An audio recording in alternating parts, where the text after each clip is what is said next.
Hello everyone. So this is the unit 4 of the Constitution of India series in the course of Indian polity. और इस unit के अंदर we will discuss about union and its territory.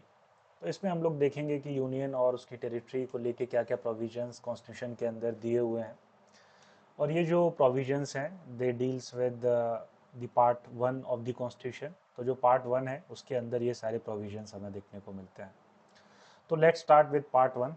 Part one का subject matter अगर देखेंगे तो it is the union and its territory. तो basically यहाँ पर यूनियन और उससे जुड़ी हुई जो टेरिटरी है उसको लेके प्रोविजंस इस पार्ट के अंदर हमें देखने को मिलते हैं। इस पार्ट के अंदर there are 4 articles which deals with different provisions. तो 4 आर्टिकल्स हैं जो अलग अलग प्रोविजंस के साथ यहाँ डील करते हैं। Article 1 deals with the name and territory of the union. Article 2 deals with the admission and establishment of new states. Article 3 deals with the formation of new states and alteration of areas, boundaries और names of existing states, यानी कि जो states पहले से ही exist करती हैं अगर उनका नाम चेंज करना हो, उनके बाउंड्रीज को चेंज करना हो, दो स्टेट्स को मर्ज करना हो, या किसी एक स्टेट को तोड़ के दो स्टेट बनानी हो, तो ये सारे जो प्रोविजंस हैं ये आर्टिकल 3 के अंदर मेंशन्ड है। और आर्टिकल 2 के अंदर अगर किसी नई टेरिटरी को इंडियन यूनियन में लाके उसका स्टेट बनाना हो तो ये प्रोविजंस हमें देखने को मिलते हैं। वहीं आर्टिकल 4 की अगर बात करेंगे तो article 4 deals with the laws made under article 2 and 3 will not deem to be an amendment to the constitution। तो जो भी लॉ बनाए जाएंगे आर्टिकल 2 और आर्टिकल 3 के अंदर जिसकी वजह से शेड्यूल 1 और शेड्यूल 4 के अंदर जो भी चेंजेस होंगे वो कॉन्स्टिट्यूशनल अमेंडमेंट की तरह नहीं माने जाएंगे, यानी कि एक नॉर्मल बिल की तरह जो चेंजेस हैं या ये जो बिल है इसको नॉर्मल बिल की तरह पास किया जा सकता है। तो इस तरह से 4 आर्टिकल्स जो हैं वो हमें देखने को मिलते हैं इस पार्ट के अंदर। इसका सब्जेक्ट मैटर है यूनियन एंड इट्स टेरिटरी। अब एक एक करके हम आर्टिकल्स को डिस्कस करेंगे। तो first we have article first. Article first की बात करेंगे तो deals with name and territory of the union. तो इसके अंदर दो इम्पोर्टेंट सब्जेक्ट मैटर है। First one is the name of the union, कि जो हमारा यूनियन है, हमारा जो कंट्री है उसका नेम क्या है और क्या प्रोविजंस है उसको लेके। और जो नेक्स्ट डायमेंशन है इस सब्जेक्ट मैटर का वो है टेरिटरी ऑफ द यूनियन। तो अगर फर्स्ट क्लॉज को देखेंगे तो ये कुछ इस तरह है। India that is Bharat shall be a union of Indian shell be a union of states. तो यहाँ पर इस तरह से ये चीज़ हमें देखने को मिलती है that India that is Bharat shall be a union of states. तो यहाँ पर दो ऑफिशियल नेम्स प्रिस्क्राइब किए गए हैं हमारे कंट्री को लेके। First one is India and second one is Bharat. यहाँ पर कोई हिंदुस्तान जैसा टर्म हमें देखने को नहीं मिलता है। अगर इंडिया टर्म की बात करेंगे तो it is of Greek origin. Greek origin का ये शब्द है और एंशंट हिस्ट्री में इसका ओरिजिन हमें देखने को मिलता है। भारत की बात करेंगे तो the term Bharat once again is based on Indian tradition. Rigveda के अंदर जो भरत ट्राइब है it was the most powerful tribe और उसके ऊपर इसका ओरिजिन हमें देखने को मिलता है। तो दो there are two official names of our country. First one is India and Bharat and these two official names are mentioned in article 1 of the constitution. दूसरा जो क्लॉज है आर्टिकल 1 के अंदर it is related with the states and territories to be specified in first schedule. तो जो भी states होंगे India की, जो भी यूनियन टेरिटरीज या जो भी अलग टेरिटरीज होंगी स्टेट्स के अलावा, वो सबका मेंशन हमें देखने को मिलेगा फर्स्ट शेड्यूल के अंदर। ये प्रोविज़न हमें देखने को मिलता है। वहीं तीसरा जो क्लॉज है आर्टिकल 1 के अंदर उसके अंदर हमें टेरिटरी के बारे में बताया गया है that territory of India shall comprise territory of the state. State की जो भी टेरिटरी है वो टेरिटरी ऑफ इंडिया कहलाएगी। The union territories specified in the first schedule. तो फर्स्ट शेड्यूल के अंदर जो भी यूनियन टेरिटरीज हैं वो भी टेरिटरी ऑफ इंडिया कहलाएंगी। इसके अलावा such other territories as may be acquired. तो फ्यूचर में अगर इंडिया कोई टेरिटरी अक्वायर करता है तो वो भी टेरिटरी ऑफ इंडिया कहलाएगी। तो इस तरह से 3 क्लॉजेस हमें देखने को मिलते हैं आर्टिकल 1 के अंदर। First one is India that is Bharat shall be a union of states. दूसरा जो क्लॉज है वो states and territories thereof shall be specified in the first schedule. तो जो भी स्टेट्स हैं या स्टेट्स के अलावा जो भी टेरिटरीज हैं जिनको हम लोग यूनियन टेरिटरीज बोलते हैं, they will be specified in the first schedule. तो फर्स्ट शेड्यूल के अंदर उनको एनलिस्ट किया जाएगा। और टेरिटरी ऑफ इंडिया को यहाँ पर बताया गया है कि टेरिटरी ऑफ इंडिया के अंदर कौन कौन सी टेरिटरी स्पेसिफाइड रहेगी। तो first one is territory of states, second one is the union territories specified in first schedule, and such other territories that would be acquired by India in future. So this is the subject matter of Article 1. Article 2 की बात करेंगे तो it deals with admission और establishment of new states. तो जो भी नई states या नई टेरिटरी इंडिया अक्वायर करेगा उसको लेके प्रोविजंस आर्टिकल 2 के अंदर हमें देखने को मिलते हैं। और आर्टिकल 2 हमें बताता है parliament may by law admit into union और एस्टेब्लिश न्यू स्टेट्स और such terms and conditions as it thinks fit. तो पार्लियामेंट जैसे चाहे, जो भी कंडीशंस के साथ चाहे, वो नई टेरिटरी को यूनियन का पार्ट बना सकता है और नई स्टेट्स उनसे इस्टेब्लिश कर सकता है। और पार्लियामेंट को यहाँ पर ओवर आर्किंग पावर दी गई है, फाइनल अथॉरिटी यहाँ पर पार्लियामेंट को दी गई है आर्टिकल 2 के अंदर।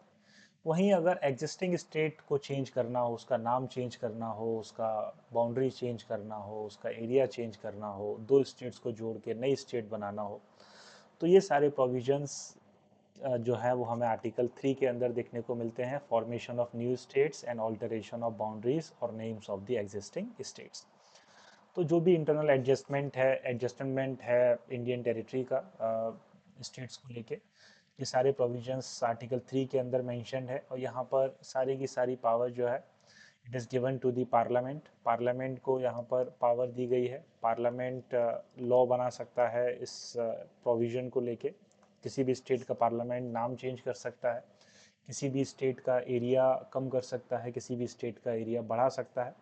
बस एक यहाँ पर कंडीशन दी गई है कि अगर ऐसा बिल पार्लियामेंट में इंट्रोड्यूस होने से पहले प्रेसिडेंट का रिकमेंडेशन लगेगा उस बिल को, यानी कि that bill should be recommended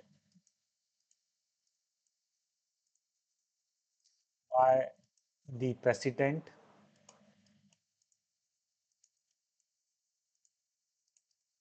और प्रेसिडेंट इस बिल को रिकमेंड करने से पहले जो भी अफेक्टेड स्टेट हैं, अगर दो स्टेट अफेक्टेड हैं तो दो, तीन स्टेट अफेक्टेड हैं तो तीन, वो सारी स्टेट से उनके व्यूज़ जानने की कोशिश करेंगे इन अ स्पेसिफाइड टाइम। और उन स्पेसिफाइड टाइम में जो भी व्यूज़ आएंगे उन स्टेट की तरफ से, उनको पार्लियामेंट के सामने रखा जाएगा। Now it is up to the parliament कि वो उन व्यूज़ को माने या ना माने। लेकिन कोई मैंडेटरी यहाँ पर जो लिमिटेशंस है वो हमें देखने को नहीं मिलती है। तो पार्लियामेंट को यहाँ भी ओवर आर्किंग पावर दी गई है। पार्लियामेंट चाहे तो किसी भी स्टेट का नाम चेंज कर सकता है, उसका एरिया चेंज कर सकता है, उसका बाउंड्रीज इधर उधर कर सकता है। तो ये चीज़ हमें देखने को मिलती है। So this is the subject matter of article 3। Next अगर हम लोग आर्टिकल 4 की बात करेंगे तो आर्टिकल 4 जो है वो हमें बताता है कि आर्टिकल 2 और आर्टिकल 3 के अंदर जो भी लॉज बनाए जाएंगे they shall not be deemed to be an constitutional amendment. उनको कॉन्स्टिट्यूशनल अमेंडमेंट नहीं माना जाएगा, चाहे वो शेड्यूल 1 और शेड्यूल 4 के अंदर कितना भी चेंज करें या जो भी चेंज करेंगे, उनको एक नॉर्मल बिल की तरह लिया जाएगा और नॉर्मल बिल की तरह सिंपल मेजोरिटी से उनको पास कर दिया जाएगा। यानी कि आर्टिकल 2 जिसके अंदर किसी नई स्टेट को एडमिशन मिल सकता है यूनियन के अंदर, आर्टिकल 3 जिसके अंदर एग्जिस्टिंग स्टेट का जो नाम है या उसकी बाउंड्रीज जो हैं उनको चेंज किया जा सकता है, इसको लेके जो लॉज बनाए जाएंगे वो सिंपल मेजॉरिटी से पार्लियामेंट में पास हो जाएंगे। इसके लिए किसी स्पेशल मेजॉरिटी की ज़रूरत नहीं है, यानी कि कॉन्स्टिट्यूशनल अमेंडमेंट इनको नहीं माना जाएगा, नॉर्मल बिल की तरह इन बिल को पास कर सकते हैं। तो इस तरह से हमें यूनियन का नाम और उसके टेरिटरी को लेके कॉन्स्टिट्यूशन में प्रोविजंस देखने को मिलते हैं। 4 आर्टिकल हैं यहाँ पर, 1 2 3 4। आर्टिकल 1 के अंदर हमें स्टेट के नाम के बारे में पता चलता है, उसकी टेरिटरी के बारे में पता चलता है। आर्टिकल 2 के अंदर हमें स्टेट अगर कोई टेरिटरी अक्वायर करता है तो उसकी पावर किसके पास है, तो यहाँ पर ये चीज़ हमें देखने को मिलती है। इस आर्टिकल 3 के अंदर पार्लियामेंट को पावर दी गई है कि पार्लियामेंट चाहे तो किसी भी एग्जिस्टिंग स्टेट का नाम, उसकी बाउंड्री, उसका एरिया चेंज कर सकता है। लेकिन इसको लेके बिल जो है वो प्रेसिडेंट के रिकमेंडेशन के बाद ही इंट्रोड्यूस किया जाएगा पार्लियामेंट में, और प्रेसिडेंट इस बिल को तभी रिकमेंड करेंगे जब वो अफेक्टेड स्टेट का व्यूज़ जो है उनको जान लेंगे। तो ये चीज़ हमें देखने को मिलती है। नेक्स्ट अगर एवोल्यूशन की बात करेंगे कि जो अभी हमारा स्टेट्स हैं या यूनियन टेरिटरीज हैं वो इवॉल्व कैसे हुई हैं, क्या एवोल्यूशनरी जर्नी उन्होंने कवर किया है ड्यूरिंग दिस वेरी पीरियड। तो इंडिपेंडेंस तक ज़्यादातर जो प्रिंसली स्टेट्स हैं उन्होंने अपना असेंट दे दिया था to be part of the union. बस 3 स्टेट्स थोड़े रिकैल्सिट्रेंट थे, थोड़ा सा जो है नहीं मान रहे थे इंडिया में पार्टिसिपेट करने के लिए, लेकिन 1959 तक उनको भी जो है इंडिया का पार्ट बना दिया जाता है। हैदराबाद, जूनागढ़ और कश्मीर की हम लोग बात कर रहे हैं अलग अलग इंस्ट्रूमेंट्स के थ्रू। हिस्ट्री जो सेक्शन है उसमें आप इसको थोड़ा सा डीपली देखेंगे, ये जो प्रोसेस है। अब उसके बाद ये जो एवोल्यूशन का सिलसिला है वो शुरू होता है। In 1950 there was a four fold division of states. तो 4 पार्ट्स में स्टेट्स को डिवाइड किया गया था 1950 में। पहला पार्ट ए के अंदर includes east while governors provinces of British India. तो जो भी प्रोविंसेस थी ब्रिटिश इंडिया की उनको यहाँ पर शामिल किया गया था। पार्ट बी के अंदर includes east while princely states with legislature. तो वो प्रिंसली स्टेट जिनके पास लेजिस्लेचर है, वो सारे जो स्टेट्स हैं वो सारी जो टेरिटरी हैं पार्ट बी के अंदर रखी गई थी। पार्ट सी के अंदर 10 states consist of erstwhile chief commissioners province of British India and some erstwhile princely states। तो इसके अंदर कुछ चीफ कमिश्नर्स प्रोविंस जिसको भी यूनियन टेरिटरीज बोलते हैं उनको शामिल किया गया है पार्ट सी के अंदर, और कुछ ईस्टवाइल प्रिंसली स्टेट्स को भी जगह दी गई थी। और पार्ट डी के अंदर अंडमान एंड निकोबार आइलैंड को रखा गया था। तो अभी टेम्प्रेरी पर्पस के लिए इंडिया को एडमिनिस्ट्रेटिव मोटिव से ऐसे 4 पार्ट्स में डिवाइड किया जाता है। पार्ट ए के अंदर सारे ब्रिटिश प्रोविंसेस को रखा जाता है। पार्ट बी के अंदर प्रिंसली स्टेट्स को रखा जाता है with legislature of course. Part C के अंदर there were 10 states with chief commissioner province, और कुछ प्रिंसली स्टेट्स भी थे। और पार्ट डी के अंदर अंडमान निकोबार हुआ करता था। वहाँ से अलग अलग कमीशंस बनाए जाते हैं कि स्टेट्स जो हैं उनको कैसे रीऑर्गेनाइज किया जाए, कैसे स्टेट को बनाया जाए। आपने देखा होगा कि इंडिपेंडेंस जो जर्नी है, इंडिपेंडेंट जो मूवमेंट है, इंडिपेंडेंस मूवमेंट के दौरान या फ्रीडम स्ट्रगल के दौरान ही जो नॉन कोऑपरेशन मूवमेंट शुरू हुआ था, वहाँ पर कांग्रेस ने रेजोल्यूशन पास किया था that states will be divided on the linguistic basis. यही चीज़ हमें नेहरू रिपोर्ट के अंदर भी देखने को मिलती है। लेकिन पार्टीशन का जो एक ट्रॉमा है उससे उभर नहीं पाए थे नेशनलिस्ट, तो नहीं चाहते थे कि एक और डिवीज़न बने कंट्री के अंदर। तो उसको लेके कुछ कमीशंस बनाए जाते हैं कि क्या स्टेट्स को लिंग्विस्टिक बेसिस पर ही बनाना चाहिए। तो फर्स्ट एस के धार कमीशन हमें देखने को मिलता है। S K Dhar was a jurist at that time, he was a justice. So justice S K Dhar की चेयरमैनशिप में एस के धार कमीशन बनाया जाता है 1948 में। उनको ये इंस्ट्रक्शंस दिए जाते हैं टू इंक्वायर कि लिंग्विस्टिक स्टेट्स बनाना ठीक होगा कि नहीं होगा। इस कमीशन के अंदर कुछ और मेंबर्स हुआ करते थे। S K Dhar was the chairman, Jagat Narayan was another member and Panna Lal was the other member. तो इस तरह से देवर 3 members and S K Dhar was the chairman. ये जो कमीशन है ये मना कर देता है कि नहीं, लिंग्विस्टिक प्रोविंस लिंग्विस्टिक स्टेट बनाना भी ठीक नहीं है कंट्री के लिए, डिविसिव फोर्सेस और ज़्यादा बढ़ सकती हैं। बाद में जब कंट्री के अंदर और ज़्यादा मांग उठती है पर्टिकुलरली साउथ इंडिया से कि नहीं, लिंग्विस्टिक स्टेट बनाना ही पड़ेगा, क्योंकि फ्रीडम स्ट्रगल का बेस था लिंग्विस्टिक स्टेट बनाना। तो यहाँ से भी कुछ मांग उठती है। एक कमेटी यहाँ पर बनाई जाती है, JVP कमेटी 1948 में विद 3 मेंबर्स, जवाहरलाल नेहरू, वल्लभ भाई पटेल एंड पत्ताभी सीतारमैया। और ये जो कमेटी है ये भी डिक्लाइन करती है कि नहीं, लिंग्विस्टिक बेसिस पर जो कमीशन स्टेट्स बनाना ठीक नहीं होगा इस समय। 1953 में Andhra Pradesh became the first Indian state to be created on linguistic basis. तो आंध्र प्रदेश को पहली बार एक लिंग्विस्टिक स्टेट के रूप में बनाया जाता है, लेकिन वो ऐसे ही नहीं बना है। पोती Shri Ram Mallu was a Gandhian leader, और वो हंगर स्ट्राइक पर चले जाते हैं। और आफ्टर दैट हंगर स्ट्राइक उनकी डेथ हो जाती है during the course of that hunger strike. Finally हमें एक कॉन्फ्लिक्टिंग सिचुएशन आंध्र प्रदेश के अंदर देखने को मिलता है, और इस तरह आंध्र प्रदेश 1953 में बनाया जाता है। So Andhra Pradesh was the first state in independent India to be formed on the basis of language. तो लैंग्वेज के बेसिस पर आंध्र प्रदेश पहला स्टेट है जिसको बनाया गया था। नेक्स्ट अगर हम लोग बात करेंगे 1953 में एक और जब आंध्र प्रदेश को बनाया जाता है तो ये लिंग्विस्टिक स्टेट्स की डिमांड जो है और ज़्यादा बढ़ जाती है, और 1953 में state reorganisation committee was formed with 3 personalities, Fazal Ali, K M. Panikkar and H.N. Khunjru, and these three members deliberated. 1955 में ये अपने रिकमेंडेशंस देते हैं। इनका मानना था कि ठीक है, लैंग्वेज के बेसिस पर भी जो स्टेट्स हैं उनको बनाया जा सकता है, but they were not in favour of one language one state. इस प्रिंसिपल के फेवर में ये लोग नहीं थे, इसको रिजेक्ट कर देते हैं। फाइनली सजेस्ट करते हैं 16 स्टेट्स और 3 यूनियन टेरिटरीज बनाने के लिए। बाद में स्टेट जो है स्टेट रीऑर्गेनाइजेशन एक्ट लेके आता है, और ये जो एक्ट है पार्लियामेंट में पास होता है as 7th constitutional amendment act. और इस 7th कॉन्स्टिट्यूशनल अमेंडमेंट एक्ट, जिसको स्टेट रीऑर्गेनाइजेशन एक्ट भी कहा जाता है, इसके under India was divided into 14 states and 6 union territories. तो 1956 में इंडिया के 14 स्टेट्स हुआ करते थे and there were 6 union territories.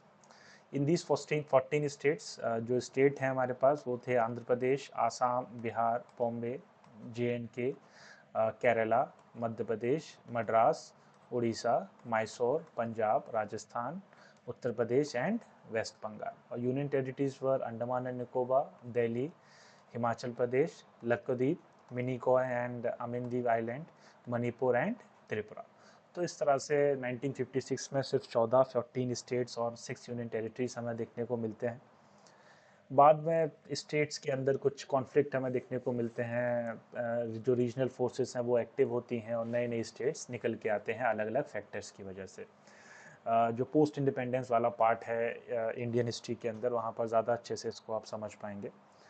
तो 1960 में हमें बॉम्बे का बाइफर्केशन देखने को मिलता है। Bombay was divided into Maharashtra and Gujarat. 1963 में नागालैंड वॉज फॉर्म्ड, जो नागा इंसर्जेंसी चल रहा था उस नागा अकॉर्ड के अंडर 1963 में नागालैंड को बनाया जाता है। 1966 में Haryana was separated from Punjab, Haryana को सेपरेट कर दिया जाता है पंजाब से on the recommendations of Shah commission. Shah commission को रिकमेंडेशन को मानते हुए the Hindi speaking region of Punjab Haryana was separated from Punjab. 1971 Himachal Pradesh, which was the union territory earlier, was given the statehood. 1971 में हिमाचल प्रदेश को स्टेटहुड दे दिया जाता है। 1972 में मणिपुर, त्रिपुरा, मेघालय व गिवन दी स्टेटहुड, इनको भी स्टेटहुड मिल जाता है, ये तीनों स्टेट को, मणिपुर, त्रिपुरा और मेघालय। 1975 में Sikkim was given the statehood, तो इसको भी स्टेटहुड यहाँ पर मिल जाता है। 1987 में Arunachal Pradesh, which was earlier known as NEFA, North East Frontier Agency, Mizoram and Goa were given the statehood, इनको भी यहाँ पर स्टेटहुड दे दिया जाता है, इनमें से यूनियन टेरिटरीज हुआ करते थे। इसके अलावा in 2000 Chhattisgarh was carved out from Madhya Pradesh, Uttarakhand was carved out which was then known as Uttaranchal was carved out from Uttar Pradesh, and Jharkhand was carved out from Bihar. और इस तरह से ये तीनों अलग स्टेट हमें देखने को मिलते हैं। 2014 में Telangana was separated from Andhra Pradesh and it was given the statehood, इसको भी स्टेटहुड मिल जाता है। और finally in 2009 the state of Jammu and Kashmir was reduce to the state of union territories, और 2 यूनियन टेरिटरीज में इसको डिवाइड कर दिया जाता है, union territory of Jammu and Kashmir and union territory of Ladakh. So this is all about the evolution of the Indian states and union territories. Now we will discuss about the phenomena of changing of names of Indian state, कि कैसे Indian states के नाम अलग अलग साल में change किए गए हैं। तो initially we have the Uttar Pradesh. Uttar Pradesh का जो पुराना नाम है इट वॉज यूनाइटेड प्रोविंस, बाद में इसका नाम बदल के उत्तर प्रदेश किया जाता है 1950 में। Madras was changed to Tamil Nadu in 1969. Mysore was changed to Karnataka in 1973. Lakshadweep was changed to Lakshadweep Island in 1973 itself. Delhi was changed to National Capital Territory of Delhi in 1992. Uttaranchal was changed to Uttarakhand in 2006. Pondicherry was changed to Puducherry in 2006 again. Odisha was changed to Odisha. Orissa was changed to Odisha in 2011. So this is how we witnessed the changes in the names of various countries. Practice question की बात करेंगे तो आप इस practice question की help से जो content है आपका पार्ट 1 का विच deals with the union and its territory उसको प्रैक्टिस कर सकते हैं और ये क्वेश्चन कुछ इस तरह है India is an indestructible union of destructible states and you have to comment over this statement in 150 words और this is all from this very lecture इस लेक्चर से बस इतना ही thank you all of you have a nice day